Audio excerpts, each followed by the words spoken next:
Good morning and welcome to Lesson 9-4, Classifying and Proving Quadrilaterals. Today we are going to look at how to classify different types of parallelograms specifically and looking at a couple of new theorems. The first theorem we're going to look at is actually a definition of a parallelogram. We can prove that a quadrilateral is a parallelogram if both pairs of opposite sides are parallel. And we can prove that a quadrilateral is a parallelogram if both pairs of opposite sides are congruent. We can also say that one angle of a quadrilateral is supplementary to both of its consecutive angles.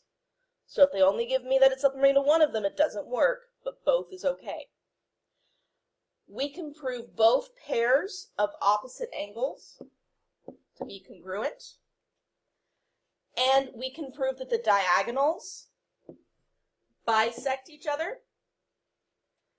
Or, and this is the new one that you haven't heard before, we can prove that one pair of opposite sides is both parallel and congruent. Okay? So now let's see how this plays out in practice. Look at these examples down here. I want to say whether or not these various quadrilaterals are parallelograms, and then I'm going to state, if they are, which of the reasons given above would work for them. Now this first one has one pair of parallel sides, but it doesn't have two pairs of parallel sides, so we cannot state whether or not that's a parallelogram. All I know is it's a quadrilateral. Whereas the next one certainly does work, yes, because it has both pairs of opposite sides as parallel. So that's my reason number one above. My next one, it gives me that one pair of opposite sides are congruent, but in order for rule 2 to work, I need that both pairs of opposite sides are congruent. So this guy is another no.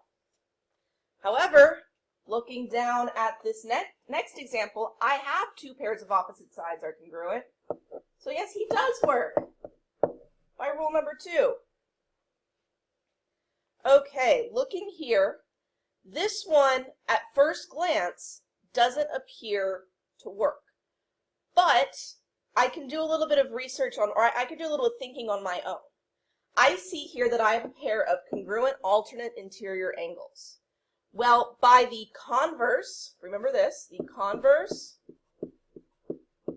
of the alternate interior angle theorem, that will allow me to prove that that line is parallel to that line.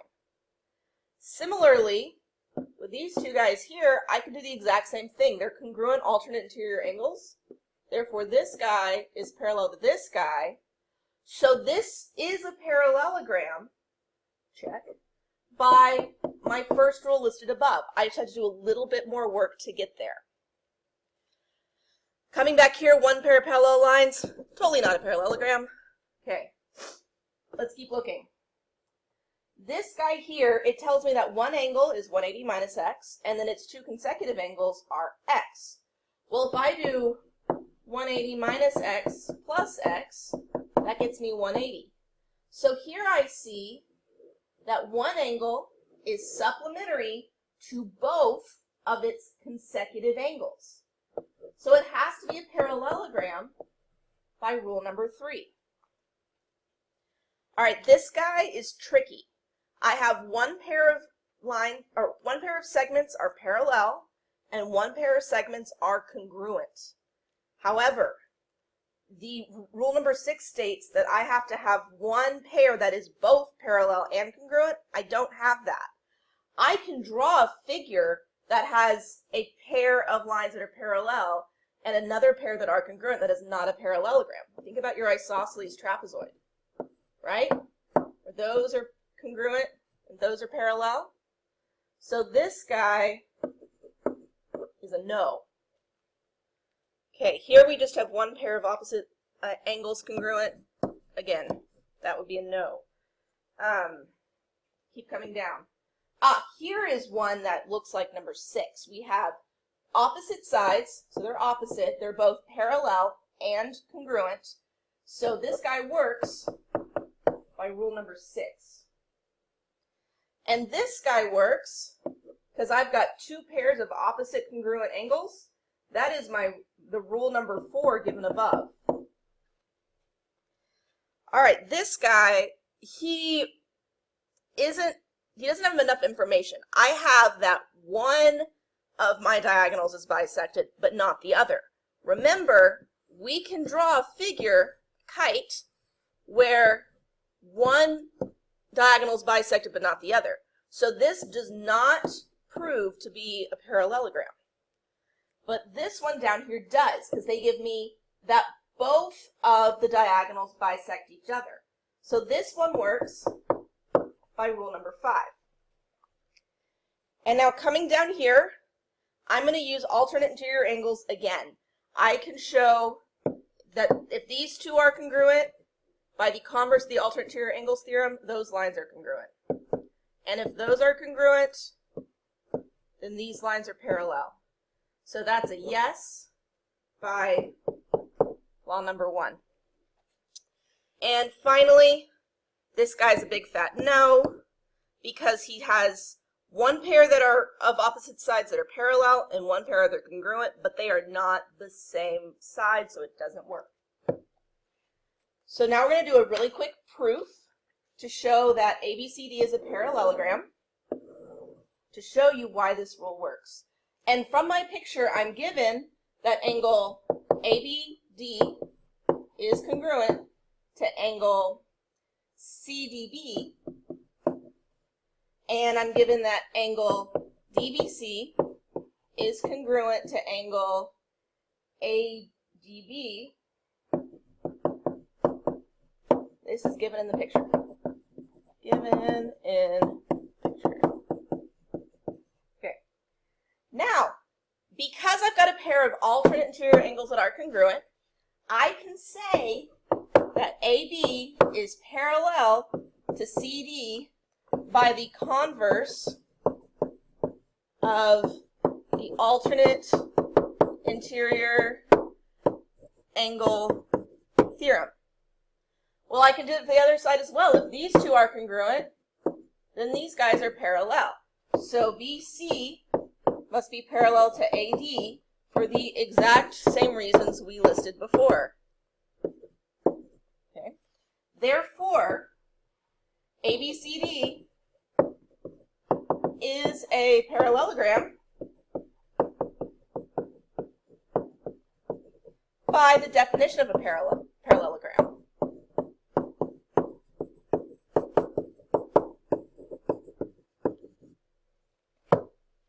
Now we're going to look at rhombi. We can prove that a quadrilateral is a rhombus in 3 ways. The first is to show that all 4 sides are congruent. That's our definition. The next to show is that it is a parallelogram, so that's a prerequisite, and that its diagonals hit at 90-degree angles. Then number 3, we could show that it is a parallelogram and one diagonal bisects a pair of opposite angles. So let's look at some examples. This guy, totally a rhombus by definition, number 1. This guy, it's that example we keep coming back to with it wants us to think it's a parallelogram, but it's not. This guy does not work. This guy, we can say, is a parallelogram because its diagonals bisect each other, but we don't have enough information to say that it's a rhombus.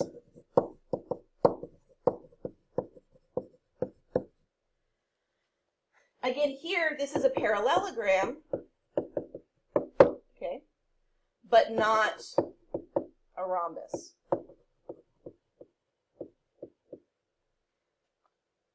Whereas this one is a rhombus, yes, by rule number 2. And this one is, yes, by rule number 3. We have a really quick proof here that I'm actually going to do at the end of the notes. We'll be coming back to it. I just want to get through all these first. All right, proving a quadrilateral to be a rectangle. We can first prove it by definition. Prove that all four angles are congruent or 90-degree angles. Or we can prove that the quadrilateral is a parallelogram and its diagonals are congruent. I'm going to come back and do the proofs at the end. Let's move on to looking at squares. We can prove that something is a square by first proving it to be a parallelogram, then by proving it to be a rhombus, then by proving it to be a rectangle. Proving squares is a pain in the rear end. If you have to prove a square, you have to prove something from each section of this list. So let's review the list. We can prove parallelograms to show that both pairs of opposite sides are parallel. Both pairs of opposite sides are congruent. An angle in quadrilateral is supplementary to both of its consecutive angles. Pairs of opposite angles to be congruent. The diagonals of a quadrilateral bisect each other, or we can show that one pair of opposite sides are both congruent and parallel. So we have to do one of those from that set to prove that it's a parallelogram. Then we have to do one from our set to prove something's a rhombus. We can show that all four sides are congruent, which is the definition, or I can show that the diagonals of a parallelogram are perpendicular to each other, or I can show that one diagonal bisects a pair of opposite angles. So we can choose one from that list. Then I have to prove that it's a rectangle. And I can prove it's a rectangle by showing that all four angles are congruent angles. And I can show that the diagonals are congruent. So I choose one or the other. So once you have proved that a quadrilateral is a parallelogram, a rhombus, and a rectangle, then you have proved it's also a square. So let's go through now and decide which of these are squares. And I'm going to refer to the rules up above to help me prove as 1 ABCD, 2 ABC, 3 AB, so on and so forth. Well, this guy here, I've got that opposite sides are parallel. That would be 1A. I've got something from my list above. I've got that all four sides are congruent. That would be 2A. But I don't have anything to show that this thing is a rectangle. So this must just be a rhombus. It is not a square. Okay? I'm not going to do that one. If you can't figure out what this guy is, I'm going to weep. But that's okay. Moving right along. I can see that this is a parallelogram. Oh, no, I don't want to write that. I can see that it's a parallelogram by 1A. You can see that the opposite sides are congruent. I can see that it's a rhombus because the diagonals are perpendicular. That's 2B. And I can see that it is a rectangle because of this 90-degree angle here, which will force that to be 90 degrees and so on and so forth. So that would be 3A. Therefore, yes, he is a square. Okay?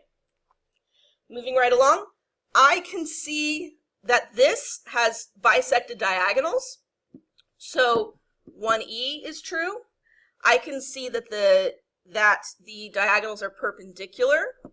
That's 2B. I can also see that the diagonals are congruent.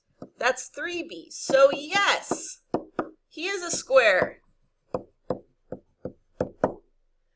And coming down here, okay, I'm about to run out of time. There will be a second video. You do need to watch it because there are proofs on it and you need to be able to do those. I will be checking for it, and if it's missing, you'll lose points on your homework. So please watch the next video.